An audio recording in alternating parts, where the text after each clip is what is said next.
औज़ुबिल्लाहिमिनश्शैतानिर्रजीम बिस्मिल्लाहिर्रहमानिर्रहीम। बारान रहमत। आज न्यूज़ की इफ्तार ट्रांसमिशन के साथ मैं हूं आपका मेज़बान सैयद शहरियार आसम और मैं हूं अरसला सिद्दीकी। आज हम छठे रोज़े की इस नशिस्त में मौजूद हैं और हम ये देख रहे हैं कि हमारे माशरे में आजकल लोग एक दूसरे पर भरोसा नहीं करते। बहुत सारे फ्रॉड्स हमारे सामने आते हैं। इसकी वजह यह है कि लोगों के अंदर से दयानतदारी ख़त्म हो गई है। हम देखते हैं कि लोगों के ऊपर भरोसा करते हैं, उसके बाद उनको एक बड़ा नुकसान का सामना करना पड़ता है। आप पहले के दौर में अगर हम दयानतदारी की बात करें तो हमें बहुत मिसालें नज़र आती हैं, लेकिन आज के दौर में ऐसा नहीं होता। वहीं एक बड़ी चीज़ होती है वादा। कहते हैं कि जी वादा अगर आपने किया है तो उसे पूरा करना चाहिए, लेकिन हमारे यहाँ तो बहुत से पॉलिटिशियंस भी और बहुत से ऐसे लोग कहते नज़र आते हैं कि वो वादा ही क्या जो पूरा हो जाए, जो कि इस्लामी एतबार से गलत है। आज हम इस पर बात करेंगे। हमारे साथ मौजूद हैं मुफ्ती अबू मोहम्मद। अस्सलाम वालेकुम। वालेकुम सलाम रहमतुल्लाह। कैसे हैं आप? अल्हम्दुलिल्लाह। अच्छा जी, बात जहाँ पर आती है फलाही कामों की, तो अल्लाह ताला कुछ लोगों को इस काम के लिए चुनता है और अल्लाह ताला के बड़े पसंदीदा लोग होते हैं जो दूसरों की मदद करते हैं, बुरे वक्त में उनका साथ देते हैं। और हमारे यहाँ बहुत सी ऐसी अच्छी NGOs हैं जो ये काम कर रही हैं। हमारे यहाँ एक NGO है कारवान हयात, वो भी बहुत अच्छा काम कर रही है। हमारे साथ मौजूद हैं head of medical service doctor Saad Masood. अस्सलाम वालेकुम। अस्सलाम वालेकुम।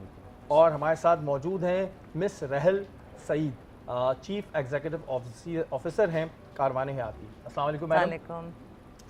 आपसे सबसे पहले शुरुआत करते हैं और हम जानना चाहते हैं कि नाज़रीन भी जानना चाहते हैं कि जो आपकी NGO है वो किन सेक्टर्स में काम करती है? हमारा काम मेंटल हेल्थ यानी जहनी सेहत पे फोकस करता है। ज़बरदस्त। और हमारी जो मेन जो हस्पताल है वो किमाड़ी में है, जो कि बनी हुई है ज़मीन पे, जो KPT ने हमें हमारे साथ KPT के हम CSR पार्टनर हैं, तो KPT के साथ पार्टनरशिप में हमारी बनी हुई है वहाँ हस्पताल।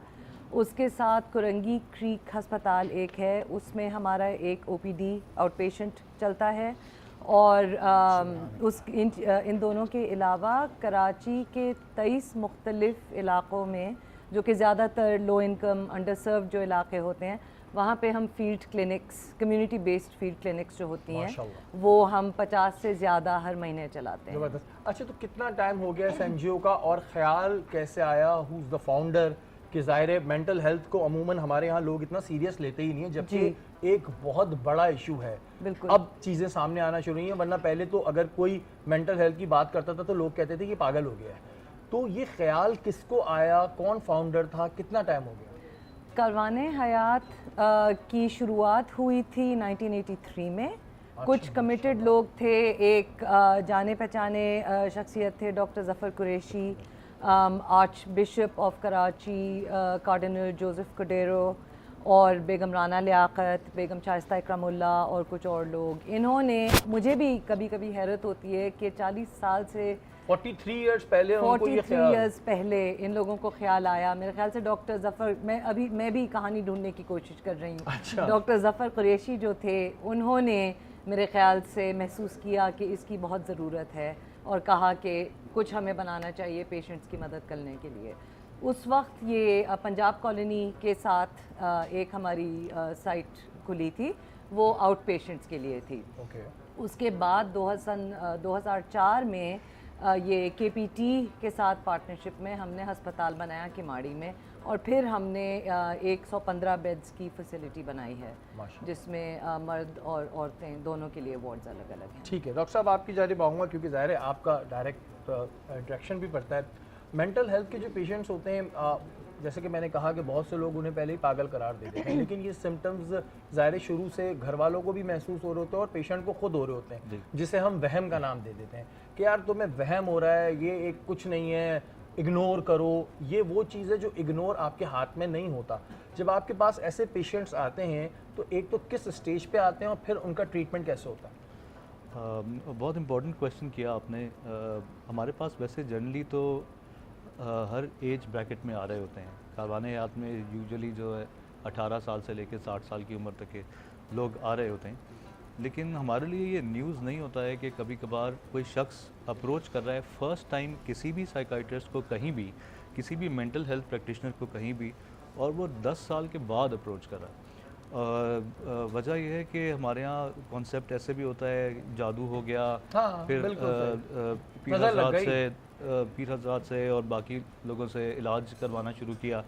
और फिर उसके बाद इवन मेडिकल प्रोफेशन में भी ऐसे होता है कि वो medical specialist, GI specialist, neurologist different जगहों पे दिखाने के बाद सेशंस भी ले रहे होते हैं। जब साइकोलॉजिस्ट तो बाद में आते Exactly. हैं, लेकिन डिफरेंट स्पेशलिटीज़ में दिखाने के बाद फिर आखिर में जब बिल्कुल ही ठीक नहीं हो रहा होता तब जाके वो मरीज़ हमारे पास आ रहे होते हैं। तो इसमें एक रोल जो है वो जो स्टिग्मा की जो आप बात कर रहे हैं कि मेंटल हेल्थ को लेके जो आपने लफ्ज़ इस्तेमाल किया पागल का, तो वो है। और प्लस ये है कि एज ऑफ ऑनसेट का भी एक रोल होता है। अमूमी तौर पे बीमारियां जो ये ऑनसेट आ रही होती है जनरली वो यंगर एज ग्रुप में होता है, 20s 30s, जो सिवियर मेंटल इलनेसेस हो रही होती हैं।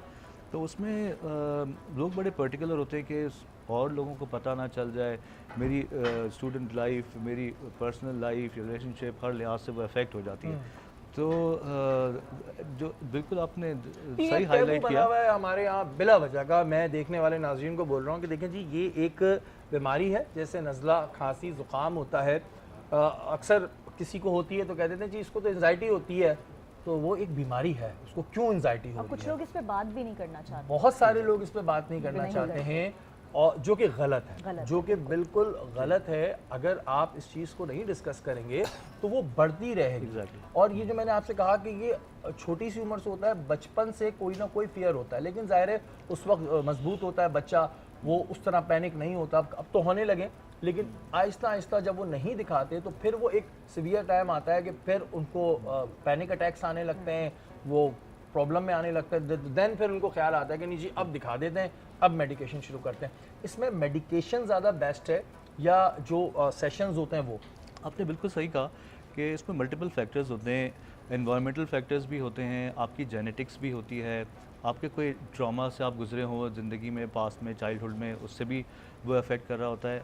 और ये आगे बिल्डअप हो रहा होता है, पर प्रेजेंट उस एज पे कर रहा होता है। जब वो आते हैं दिखाने के लिए और दिखाना शुरू करते हैं तो इसमें डिफ़िकल्टी ज़रूर होती है फैमिलीज़ को या एक्सेप्टेंस की कि क्या हमें वाकई में दिखाना ये चाहिए, प्रॉब्लम नहीं है दिखाना कि नहीं चाहिए। है।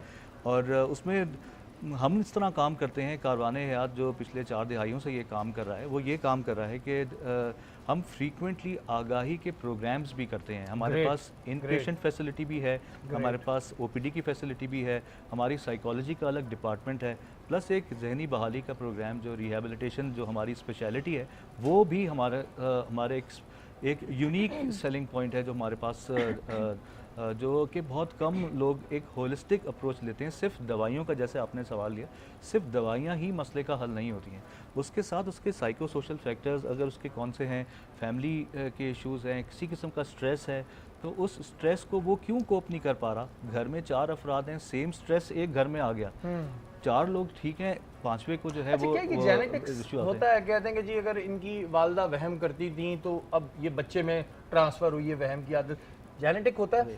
देखिए ये आपका सेंसिटिव सा क्वेश्चन, इसमें समझाना लोगों को ये है कि बेशक जेनेटिक मौरूसियत उसमें होती है, और लेकिन ज़रूरी नहीं है कि जो आपकी फैमिली में रन कर रहा है तो वो फिर ऑफस्प्रिंग्स में भी आए। Okay. लेकिन इम्पॉर्टेंट चीज़ ये है कि उन फैक्टर्स को इंसान ज़रूर जहन में रखे कि जो चीज़ें अगर आपको डिफ़िकल्टी प्रोड्यूस कर रही हैं, मिसाल के तौर पे सबसे पहले अगर कोई जहनी बीमारी जैसे हम डिप्रेशन कह लें, एंजाइटी कह लें, उदासी कह लें, गुस्सा कह लें, ये तो नॉर्मल इमोशंस हैं, हर इंसान में होते हैं। लेकिन कब ऐसा पॉइंट आएगा जब आपको लगेगा कि ये एक बीमारी की सूरत ट्रिगर हो हो रहा गया है। ये। तो सुनने वालों के लिए ये कि जहाँ आपकी काम करने की सलाहियत, फंक्शनैलिटी में अगर फ़र्क आना शुरू हो, जैसे 3 एस्पेक्ट होते हैं हर इंसान की ज़िंदगी में, एक काम करने का, जॉब, जो भी रिस्पॉन्सिबिलिटी है, एक जगह पे उसका घर, और सेंटर में उसकी सोशल लाइफ। किसी भी एस्पेक्ट में अगर आपको इफ़ेक्ट आना शुरू हो जाए आपके मुसलसल गुस्से की वजह से, उदासी की वजह से, किसी भी वजह से, तो फिर आप सीख करें अपनी इसको, ताकि अगर बर वक्त ट्रीटमेंट हो सके तो उसके कंप्लीट रिजल्ट्स आ सकते हैं, बेहतर रिजल्ट्स आ सकते हैं। बिल्कुल जी, ये एक बड़ी अहम चीज़ होती है कि वो हम कहते हैं ना, हम बीमारी को पालते हैं, हमें कोई चीज़ होती है हम इग्नोर करते रहते हैं अनटिल अनलेस जब तक वो हमारे लिए एक ख़तरनाक चीज़ बन जाती है। बहुत से लोग कहते हैं कि मैं टेस्ट इस वजह से नहीं कराता कि मेरा टेस्ट मुझे पता है ख़राब आएगा, तो मैं उनको यही कहता हूँ कि भाई आंखें बंद कर लेने से वो चीज़ ख़त्म नहीं हो जानी, उसको आपने फेस करना है। फेस आप उस वक्त कर लें कि जब आपके हाथ में है, कंडीशन अभी कंट्रोल में है, अनटिल अनलेस कि जब वो हाथ से निकल जाए तो फिर आप उसके बाद उस तरफ अच्छा, जाएं। मेरा एक छोटा सा जी सवाल है प्लीज़ डॉक्टर साहब। प्लीज़। जी जी ये जो लोग साइकेट्रिस्ट के पास जाते हैं, जी जी तो मतलब क्या उनको भी सहनी बीमार कहा जाएगा? क्योंकि मैंने बहुत बाज़ औक़ात ऐसा देखा, जो लोग नॉर्मल होते हैं, नॉर्मल बिहेव करते हैं, वो कहते हैं हमारे पास कोई है नहीं बात करने के लिए, कोई है नहीं सुनने वाला, इसलिए हम साइकेट्रिस्ट के पास जाते हैं। देखिए, साइकाइट्रिस्ट के पास जाना या साइकोलॉजिस्ट के पास जाना, जो दोनों माहिर नफ्सियात होते हैं, एक मेडिसिन भी प्रिस्क्राइब करते हैं और एक थेरेपी कर रहे होते हैं। सवाल ये उठता है कि अगर किसी शख्स कोई मेडिकल डॉक्टर के पास जाएगा या कोई हड्डी के डॉक्टर के पास जाएगा, तो हम उसको तो ये नहीं कहते हैं कि आप जो है ना, आपको तो शुगर हो गई है या आपको तो ब्लड प्रेशर हो गया, आप फलाने डॉक्टर को दिखा रहे हैं। यहाँ पे हमने एक वो टैबू बनाया हुआ है कि आप साइकाइट्रिस्ट को दिखा रहे हैं, अरे इसको तो ऐसे हो सकता है, इसको उससे कम मसला है, और फिर उससे 100 चीज़ें अच्छा भी नहीं समझा जाता। मैंने तो यही सुना है बाज़ असल औक़ात। हमने इसी चीज़ को अभी, आपने भी और मैंने भी इसको भी यही देखा कि इस चीज़ को गलत है। मतलब हमें डेफिनेटली कोई जैसे और बीमारियां हैं, ऐसे ये भी एक बीमारी क्योंकि है। मैं सुनती हूँ, अगर कोई कभी बता रहा होता है कि हम साइकेट्रिस्ट के पास गए, तो सामने अगर सेकंड पार्टी बैठी है, वो कहती है यार तुम पागल हो गए हो, तुम नफ्सियाती हो। ये तो चीज़ मतलब गलत है। ये तो ये गलत है ना, थोड़ा सा अगर कोई अपनी आवाम को- बातें शेयर हाँ। करने के लिए जा रहा है, उसके पास कोई है नहीं बात करने के लिए, तो इसमें क्या बुराई है? आवाम को थोड़ा सा ये आगाही के जो प्रोग्राम्स होते हैं उसी तरफ होते हैं। मुफ्ती साहब आपकी जानिब आऊँगा, जैसे कि मैंने एक बात कही थी कि अल्लाह ताला अपने कुछ बंदों को चुनता है जो नेक काम करते हैं, तो जो इस तरह के फलाही काम कर रहे होते हैं उनकी क्या फजीलत है? बिस्मिल्लाहिर्रहमानिर्रहीम। हमारे दीन इस्लाम में एक हिस्सा इबादत है, 3 हिस्से दीन हमारी मुआशरत है। एक मौका पर 2 सगे भाई आपस में इबादत में मसरूफ़ थे। तिरमिज़ी शरीफ में इसका हदीस का ज़िक्र है, बनी इसराइल का वाक़या है। आक़ा दो जहाँ सल्लल्लाहु अलैहि वसल्लम ने बयान फरमाया, एक मुस्तकिल नफली इबादत में मसरूफ़ है और वो दूसरे भाई से कह रहा है कि तुमने मेरा ख़र्चा पानी उठाना है, मैंने सिर्फ़ अल्लाह की इबादत करनी है। बिल्कुल। हज़रत मूसा अलैहिस्सलाम तशरीफ़ लाए और उन्होंने फरमाया कि अल्लाह ताला की इबादत अपनी जगह पर है, दुनिया का जो समाज का निज़ाम है वो अपनी जगह पर है, लेकिन ये जो भाई तुम्हारी खिदमत भी कर रहा है, तुम्हारे बच्चों को भी पाल रहा है, अपने बच्चों को भी पाल रहा है, ये तुम्हारी इबादत से इसकी जो खिदमत है वो कहीं ज़्यादा अफजल है। तो ये जो हमारी फ़लाही तंजीमें हैं, शायद मुझे ये अल्फाज न जाने एक कौमी स्टेट चैनल पर बैठ कर कहने चाहिए, नहीं कहने चाहिए। अब तो फ़लाही तंजीमें या फ़लाही जमातें इतना आगे जा चुकी हैं। मैं चूँकि ख़ुद एक फ़लाही इदारे से रिलेटेड हूँ, मैं जिस इदारे से रिलेटेड हूँ वहाँ डेली हम 150 बंदे का फ्री डायलिसिस करते हैं। अरे माशाल्लाह। तो हमें यूँ लगता है कि शायद पाकिस्तान में बहुत सारे इदारे ऐसे हैं, जिस तरह हम प्राइवेटाइजेशन की तरफ जा रहे हैं, तो हमें ये फ़लाही इदारों को मुल्क दे देना चाहिए ताकि मज़ीद इसको चलाने में आसानी हो। रही बात, तो आपकी बात ठीक है कि जिस तरह हमारे फलाही इदारे बहुत सारे, इनका है जैसे इनका है और भी जो अच्छे काम कर रहे हैं, ये एक ब्लेसिंग है पाकिस्तान के लिए कि अगर आप इन्हें हटा दें तो बड़ा प्रॉब्लम हो जाना है। अब अफसोस का मकाम तो ये है ना कि हम टैक्स गवर्नमेंट को दे रहे हैं और हमारी कौम की जो खिदमत है वो फलाही इदारे कर रहे हैं। ठीक है जी, नहीं चले, अल्लाह ताला ने चुना है जी, इस चीज़ के लिए अफसोस क्या करना हमें। बाकी अल्लाह ताला के इंतखाब है, अल्लाह ताला जिसे चाहते हैं उससे काम लेते हैं। बिल्कुल जी, अल्लाह ताला जिससे चाहते हैं उससे काम लेते हैं और ये एक बड़ी अहम चीज़ है। अच्छा मैडम, आप मुझे बताइएगा कि यहाँ पे जो आप लोगों के यहाँ इलाज होता है ये फ्री ऑफ कॉस्ट है या कुछ अमाउंट होती है जो देनी होती है? ये फ्री ऑफ कॉस्ट है। कुछ हमारे पास प्राइवेट पेशेंट्स आते हैं और उनसे, बट अब आई वुड से करीब 3% पेशेंट्स हमारे प्राइवेट होते हैं जो कि पे कर सकते हैं और उनका जो भी हमें उनसे रेवेन्यू मिलता है वो वापस कारवान में जाता है हमारे वेलफेयर पेशेंट्स के लिए। तो करीब 97% जो होता है वो बिल्कुल फ्री ऑफ कॉस्ट है। और जो हमारी फील्ड में जो कम्युनिटी बेस्ड क्लिनिक्स चल रही होती हैं वहाँ हर चीज़, जिसमें दवाइयाँ भी शामिल होती हैं, वो हर चीज़ फ्री ऑफ कॉस्ट होती है। अच्छा, जितने भी आपके वैसे कैंप्स भी लगते हैं जो आप बता रही हैं उसमें भी दवाइयाँ फ्री ऑफ कॉस्ट होती हैं और जो आके अगर एडमिट करने का भी, लेकिन ज़ाहिर है एक वो होता होगा, वो डॉक्टर साहब ये लोग डिसाइड करते होंगे कि आइदर ही एडमिट होना या नहीं होना। हमारा पूरा प्रोसेस है, हमारा एक सोशल वर्क का डिपार्टमेंट है, वो पेशेंट से मिलते हैं, उनकी असेसमेंट होती है, उनकी जो मतलब जैसे स्लाइडिंग स्केल टाइप की जो चीज़ होती है जिसमें अगर कुछ हद तक पेशेंट्स पे कर सकते हैं, बेशक नॉमिनल हो, अगर कर सकें तो वो करते हैं। असेसमेंट की बेसिस पे अगर ये फ़ैसला होता है कि इस पेशेंट में काबिलियत नहीं है तो फिर उनके सारे कॉस्ट 100% जो होते हैं वो बिल्कुल वेव हो जाते हैं। कितने नंबर्स ऑफ एम्प्लॉयज़ आपके पास काम करते हैं? फ़िलहाल टोटल हमारे एम्प्लॉइज़, हमारी जो कुरंगी की है, हमारी फील्ड क्लिनिक्स में जो टीम्स जाती हैं और हमारा मेन जो हॉस्पिटल है, करीब 200 एम्प्लॉइज़, 200 एम्प्लॉयज़, जिसमें सारा हमारा जो nursing, definitely account department and everyone. ये एक ज़ाहिर है मैंने इस वजह पूछ लिया कि इतने ज़्यादा लोगों को मैनेज करने के लिए ये चीज़ आई होगी। मुफ्ती साहब, आपका जो ये आपने बताया कि जो डायलिसिस सेंटर है ये किस जगह है? ये सियालकोट किडनी सेंटर है। Sialkot kidney centre. जी जी, हमारे पास 2 इदारे हैं, एक किडनी सेंटर है और एक हमारा मुतकीबुल इस्लाम के नाम से पाक मेडिकल सेंटर है। ठीक है। पाक मेडिकल सेंटर में हम तकरीबन वहाँ पे पूरा साल जो हमारी ये जो लैब है, ये हमारी लैब शौकत खानम लैब के मयार की लैब हमारे पास है। यानी हमने जो मशीनरी हायर की है वहाँ पे वो आउट ऑफ कंट्री से हमने की हुई है। और वहाँ हम वैसे तो हमारा जो अपना शहर है, हमारा चैम्बर है, क्योंकि वहाँ चैम्बर का भी हिस्सा हूँ, मेंबर हूँ मैं, तो हमारा चैम्बर ही सारे उसके खर्चात बर्दाश्त करता है। वो जो ज़कात फ़ंड भी हमारे पास से आता है उससे वहाँ जितने गरीब लोग होते हैं उनके टेस्ट फ्री होते हैं, डॉक्टर की चेकअप फ़ीस फ्री होती है और इसी तरह उनकी जो मेडिसिन है उसमें बड़ी हद तक रियायत रखी गई है। और अगर कोई बंदा ऐसा आ जाता है वो आकर कह देता है, हम ज़्यादा कोई तफ्तीश में भी नहीं जाते, सिर्फ उसका बिजली का बिल, सरसरी जो फार्मेलिटी होती है वो पूछते हैं और उसके डायलिसिस शुरू से आखिर तक उसके फ्री होते हैं। हमारे पास बाज़ मरीज़ ऐसे भी वहाँ हैं किडनी सेंटर में जिनके 3 साल हो चुके हैं और हफ्ते में 3 डायलिसिस होते हैं और बिल्कुल फ्री हैं। ये बड़ी ऐसी बीमारी है, ज़ाहिर है ये जब तक बंदा सही नहीं होता तो ये तो डायलिसिस ये कंटिन्यू चलती रहती है। बिल्कुल बिल्कुल। अल्लाह ताला वैसे सबको ही भाई महफूज रखे इन चीज़ों से, क्योंकि बड़ी एक ख़तरनाक होती है। जब कल हम बात कर रहे थे तो अल्लाह ताला की दी हुई नेमतें हैं कि भाई हमारे गुर्दे सही हैं, हमारी चीज़ें सही हैं, ये अल्लाह ताला की एक बड़ी नेमत है, शुक्र अदा करना चाहिए। बिल्कुल शुक्र अदा करना चाहिए। डॉक्टर साहब, मैं आपने जैसे कहा कि हम सेशंस देते हैं, तो ये सेशंस किन लोगों को दिए जाते हैं? क्योंकि पेरेंट्स को इसकी अवेयरनेस देना ज़्यादा ज़रूरी है कि पेरेंट्स अपने बच्चों की इस चीज़ को इग्नोर ना करें कि अगर वो कोई चीज़ अपने साथ बचा रहे हैं या फिर वो कोई उसके अंदर ऐसी चीज़ देख रहे हैं एक एज में, तो अगर शुरू में ही ले आएँ तो ज़ाहिर है काउंसलिंग से भी काम हो जाता है। तो आपकी जो ये सेशंस होते हैं, आगाही आप किन लोगों को देते हैं? हमारे पास पूरा साइकोलॉजी का डिपार्टमेंट है, साइकाइट्रिस्ट भी हैं।